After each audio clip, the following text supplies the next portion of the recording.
É um livro que conta a história de romance entre o rei Salomão e a Sunamita. Porém, esse livro também tem um conteúdo profético. E assim como os demais livros da Bíblia, ele é tão importante quanto. E esse livro, que traz a história de Salomão e da Sunamita, faz uma alusão, uma referência, uma comparação entre o amor de Salomão e da Sunamita com o amor de Cristo pela igreja e da igreja dos salvos do Senhor pelo Senhor Jesus.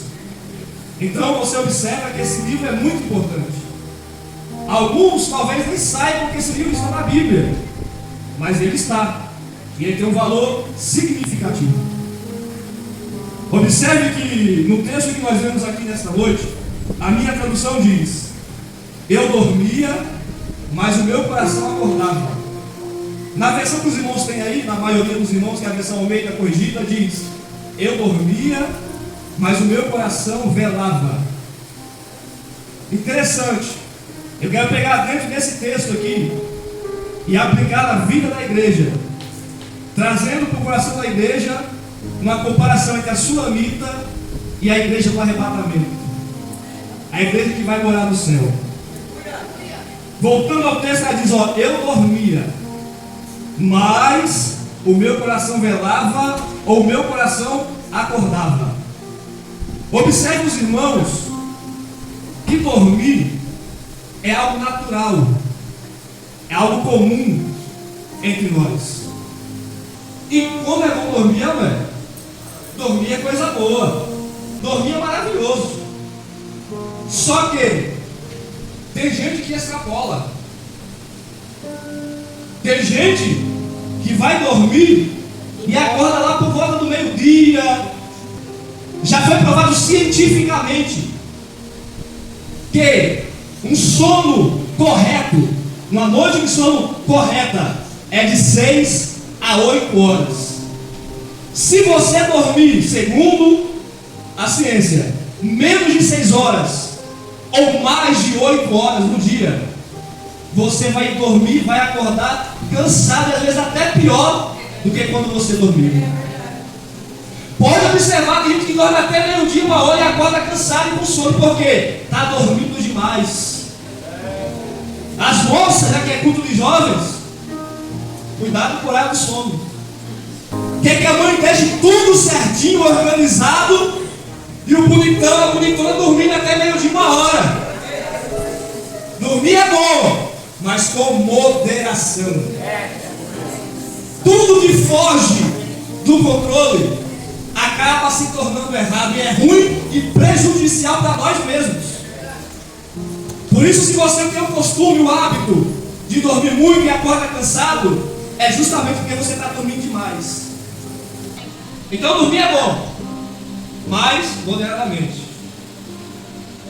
O interessante, queridos, é que diferente de nós, nos achamos a última Coca-Cola do deserto, a última bolacha do pacote. A gente bate o pé e diz: eu faço, eu sou, eu tenho, eu sou capaz, mas não consegue ficar 2 dias sem dormir, porque se ficar mais de 2 dias sem dormir, já começa a ficar caído pelos cantos, já começa a abrir a boca e bocejar.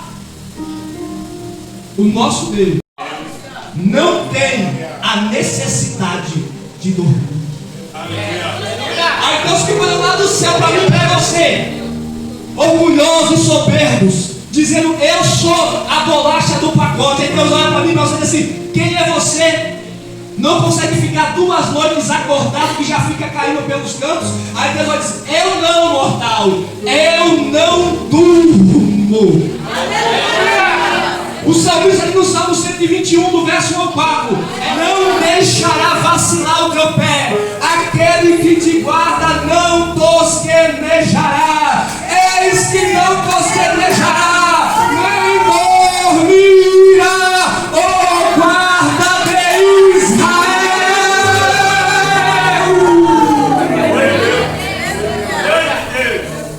Deus não dorme, Deus não tosqueneja. Agora aí você fica se achando muita coisa. E Deus olha do céu: coitado, pensa que alguma coisa é pó, é cinza. Quando morrer, o corpo vai para debaixo da terra ser comido de bicho. Mas eu não, mortal, eu não durmo. Eu sou Deus. Eu vou continuar, mas eu vou voltar aqui porque o Espírito Santo me incomodou e eu vou fazer o que ele está mandando. Aleluia. Eu disse que Deus não dorme nem que os quebrejos, sim ou não? Sim. E o Espírito falou para o meu coração para dizer para a igreja. Eu já ouvi alguém falar. Eu já ouvi alguém dizer. Eu já ouvi alguém pregar. E eu já ouvi alguém cantar, dizendo a seguinte frase: os sonhos de Deus não podem morrer. Quem já ouviu isso aqui? Aí eu venho aqui com a revelação do Espírito, e ele manda eu te dizer que essa frase é uma conotação equivocada. Digo mais, essa frase é uma conotação errada. Por quê? Porque para você sonhar, você precisa fazer o quê? Dormir. Tudo bem que tem gente que sonha acordado, mas isso é outra coisa. Deixa isso para lá. Mas, usando a lógica, a coerência, a razão, para alguém sonhar, esse alguém tem que dormir. Só que Deus não dorme. Aleluia. Então, se Deus não dorme, Deus não sonha. Se Deus não sonha, o que é que Deus faz? Deus pensa. Então isso quer dizer que os sonhos que Deus coloca em nossa vida, em nosso coração, nada mais é do que o pensamento de Deus para nossas vidas. O texto que usamos para a Santa Ceia, que está lá em 1 Coríntios capítulo 11, versículo 28 ao 30 diz: examine-se, pois, o homem a si mesmo, e assim coma deste pão e beba deste cálice. Porque o que come e bebe indignamente, come e bebe para a sua própria condenação, não discernindo o corpo do Senhor. Por causa disso, há entre vós muitos fracos e doentes, e muitos que dormem. Paulo está falando de dormir no culto. Paulo está falando de dormir espiritualmente, da morte espiritual.